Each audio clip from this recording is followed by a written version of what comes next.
ധർമ്മപ്രമാണം. ധർമ്മപ്രമാണ വ്യൂവേഴ്സിക്ക് ഒരിക്കൽ കൂടെ സ്വാഗതം.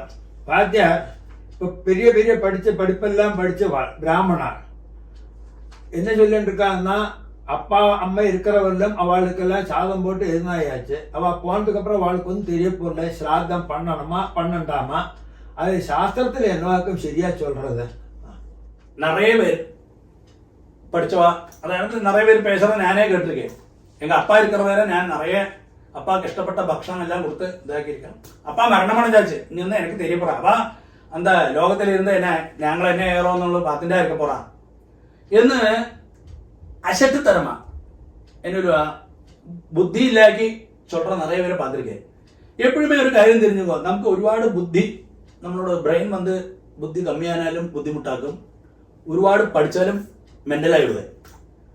எப்பவுமே எல்லாத்திலையும் ஒரு மீடியமா இருக்கிறதாக்கும். எப்பவுமே இந்த காலத்துக்கும் சாஸ்திரத்துக்கும் எல்லாமே அடிസ്ഥാന യോഗ്യത.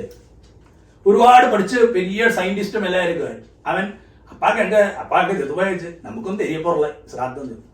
ഞാൻ ഒരു ചിന്ന എക്സാമ്പിൾ കേൾക്കറേൻ. ഇവൻ ശ്രാദ്ധം പண்றது അവ അപ്പാക്ക് വേണ്ടിയിട്ടല്ല, അവര് സന്തോഷമാ അങ്ക അവളോട് പിതൃക്കളോട് അനുഗ്രഹത്തിനാല അവര് പിതൃലോകത്തിലൊക്കെ സൗഖ്യമാത്താ இருப்பார். இவன் நன்னா இருக்கணும், இவன் குடும்பம் நன்னா இருக்கணும், எனக்கு சிராதம் பண்ண சொல்றது. അല്ലെങ്കിൽ இவன் அப்பாவுக்கு வேண்டி நான் பண்ணேன், அப்பாவுக்கு എള്ളും ചെലവുമാ കൊടുത്തேன், അതൊന്നും ഇല്ലേങ്ക. നീ കൊടുത്താലും കൊടുക്കാട്ടാലും അവര് സൗഖ്യമാത്താ இருப்பார். இதுக்கு சின்ன ஒரு எக்ஸாம்பிள் நான் சொல்லி விடுறேன். அப்படி சொன்னா உங்களுக்கு பெട്ടെന്ന് മനസ്സിലാകും. ஒரு கணபதி ஹோமம் நாட்டில் பண்றோம். கணபதிக்கு வேண்டியா கணபதி ஹோமம் பண்றோம்.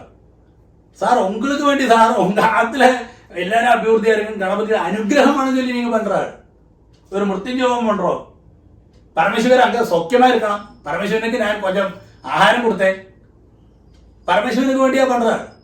உங்களுக்கு வேண்டிய சார் உங்க ஆத்துல எல்லாரும் ஆரோக்கியத்தோடு இருக்கணும்னு சொல்லி நீங்கள் மிருத்யுஞ்சோகம் பண்றாரு. அதே மாதிரி தான் சிராதம். நீங்க சிராதம் பண்றது அவரோட அனுகிரகம் உங்களுக்கு கிடைக்கும். இந்த பரமேஸ்வரோ அல்ல கணപതിയോ ആയിക്കട്ടെ, അതിനെ നമ്മുടെ ഏറ്റവും ശ്രേഷ്ഠമാകും പ്രത്യക്ഷ രൂപமான പിതൃക്കൾ. അതുകൊണ്ടല്ലോ ശാസ്ത്രമേ ചൊല്ലിത്ത് നിങ്ങൾ ഏതാത് പിതൃകാര്യവും ദേവകാര്യവും വന്ന് ദേവകാര്യത്തെ വിട്ടൂട്, ഈ പിതൃകാര്യത്തെ ആദ്യം പണ്ട് ചൊല്ലക്കാരം അതല്ലോ.